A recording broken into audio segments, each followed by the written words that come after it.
तो इस वीडियो में आप जानेंगे कि हमारा मोबाइल चार्जर किस प्रकार से काम करता है या फिर कोई भी चार्जर हमारा किस प्रकार से काम करता है, वह चाहे लैपटॉप का चार्जर हो या किसी भी चीज़ का चार्जर हो। तो बेसिकली हम यहाँ पर जानेंगे कि हमारा AC टू DC कन्वर्सन किस प्रकार से होता है।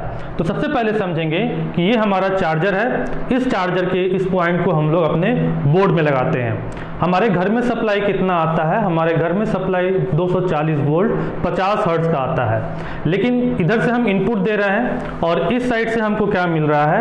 आउटपुट मिल रहा है। तो ये 240 वोल्ट और 50 हर्ट्ज का सप्लाई हम इधर से दे रहे हैं, लेकिन इधर से जो हमको सप्लाई मिल रहा है वह हमको कुछ अलग मिल रहा है। इधर से जो मैंने सप्लाई दिया वह AC सप्लाई है और इधर से जो सप्लाई हमको मिलने वाला है वह हमको DC सप्लाई मिलने वाला है।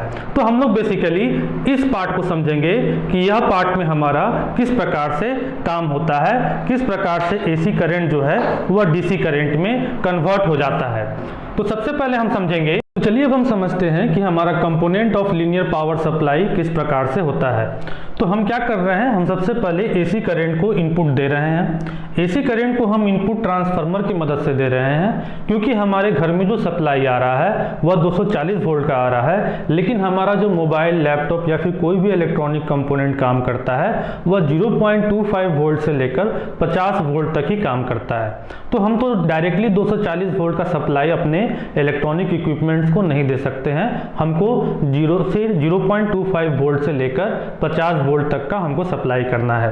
तो हम ट्रांसफार्मर की मदद से यहाँ पर क्या कर ले रहे हैं, सबसे पहले हम अपने वोल्टेज को स्टेप डाउन कर ले रहे हैं, उसको घटा ले रहे हैं।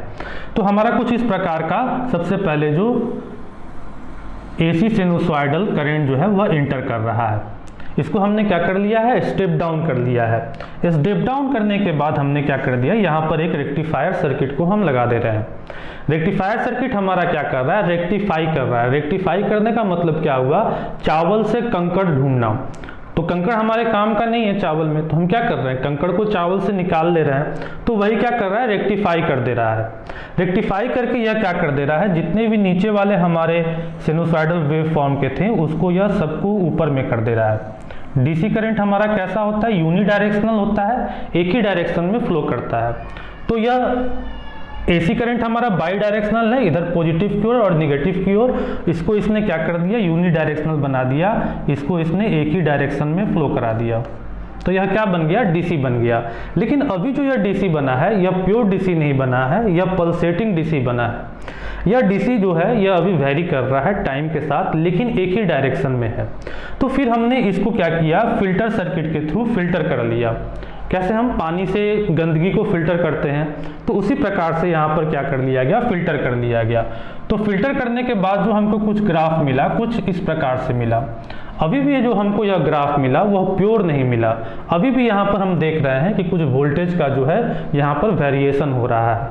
तो फिर हम क्या कर लेते हैं, एक रेगुलेटर लगा लेते हैं। रेगुलेटर पावर सप्लाई हम यहाँ पर लगा लेते हैं, जो क्या करता है कि वोल्टेज को रेगुलेट कर देता है, बिल्कुल एक डायरेक्शन में, एक प्रोपोर्शन में इसको बना देता है। उसके बाद यहाँ से जो हमारा आउटपुट निकलता है वो प्योर DC आउटपुट होता है और बिल्कुल एक करेक्ट DC आउटपुट होता है, जो कि टाइम के साथ वेरी नहीं कर रहा होता है। और फिर उसको हम लोग क्या कर लेते हैं, लोड के साथ हम लोग कनेक्ट कर लेते हैं। चलेंगे, समझेंगे, इसको भी देखेंगे। तो यहाँ पर हमने क्या किया है, ये देखेंगे, हमने AC का सप्लाई यहाँ पर हमने लगा दिया है। ये हमारा AC सप्लाई है, जो कि क्या हो रहा है, बाई डायरेक्शनल है, टाइम के साथ यह वेरी कर रहा है और दो डायरेक्शन में काम कर रहा है। फिर हमने ट्रांसफार्मर लगा लिया है। यह ट्रांसफार्मर का प्राइमरी साइड है और यह ट्रांसफार्मर का सेकेंडरी साइड है। प्राइमरी साइड में आपको दिख रहा है ज़्यादा नंबर ऑफ टर्न्स हैं, सेकेंडरी साइड में आपको दिख रहा है कम नंबर ऑफ टर्न्स हैं। तो इसका मतलब यह क्या करेगा, स्टेप डाउन करेगा, कम करेगा वोल्टेज को। इसके बाद मैंने क्या कर दिया है, डायोड, दो डायोड लगा के रखा है। इस सर्किट को हम लोग बोलते हैं फुल वेव सर्किट। ओके, तो इसमें हमने दो डायोड लगा कर रख दिए हैं। डायोड क्या होता है, डायोड हमारा एक सेमीकंडक्टर डिवाइस है जो कि सिलिकॉन और जर्मेनियम से मिलकर बना हुआ है। यह एक ही डायरेक्शन के करंट को फ्लो कराता है, यह अपोजिट डायरेक्शन के करंट को क्या करता है, ब्लॉक कर देता है। तो हमारा यह डायोड क्या करेगा, जब हमारे पास कुछ इस प्रकार का सप्लाई जा रहा है, एक पॉजिटिव सप्लाई और एक नेगेटिव सप्लाई जा रहा है, तो यह वाला जो डायोड है हमारा ऊपर वाले डायोड के सप्लाई को यह सेंड कर देगा, जबकि यह नीचे वाला जो डायोड है यह ऊपर वाले सप्लाई को रोक देगा और जो नीचे वाला जो हमारा सप्लाई था उसको यह ऊपर कर देगा। तो फिर जो हमको फाइनल आउटपुट यहाँ पर मिलेगा वो हमको कुछ इस प्रकार से मिल जाएगा। अब यह हमारा क्या हो गया, यह तो पल्सेटिंग डीसी हो गया, तो हमको क्या करना पड़ेगा, इसको फिल्टर करना पड़ेगा। तो यहाँ पर मैंने कुछ फिल्टर सर्किट बना दिए हैं। ये जो फिल्टर सर्किट है हमारा CLC फिल्टर सर्किट है, यह हमारा क्या करेगा, इस पल्सेटिंग डीसी को प्यूरिफाई करेगा। तो प्यूरिफाई करने के बाद जो हमको यहाँ पर वैल्यू मिलेगा वो हमको कुछ इस प्रकार से मिलेगा। अभी भी हमारे पास प्योर नहीं हुआ, अभी भी हमारे पास क्या हो रहा है कि हमारा वोल्टेज जो है यहाँ पर वेरी कर रहा है। तो हमने यहाँ पर क्या कर लिया, वोल्टेज रेगुलेटर लगा लिया। वोल्टेज रेगुलेटर में हम जेनर डायोड या फिर ट्रांजिस्टर के मदद से हम इस सर्किट को बना लिए। अब इसके बाद जो हमारा डीसी का सप्लाई आएगा वह कंप्लीटली प्योर डीसी का सप्लाई आएगा, जो कि 0.25 वोल्ट से लेकर 50 वोल्ट तक होगा।